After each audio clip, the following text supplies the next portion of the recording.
গাছ মানে কাটতে আনছে ইয়া করার লাগে, ওই যে মাটির তলে গোছ পরবো।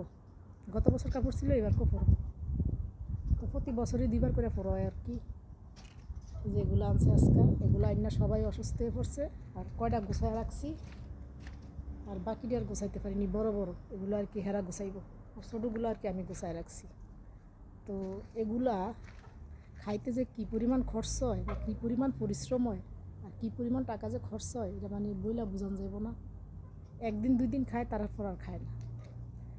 এই 2টা দিনের লেগে একটু খাবার লেগে যে এত পরিমাণ কষ্ট করে, তো আমাদের বাংলাদেশের মানুষ হলে জীবনে এই কষ্টগুলো করতো না।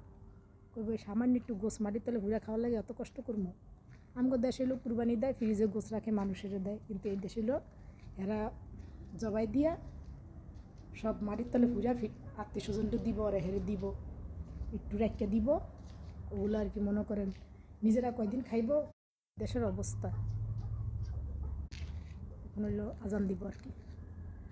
আর আবার রাত্রে কী খাইব ওগুলো আর কি তৈরি করতে যাবো।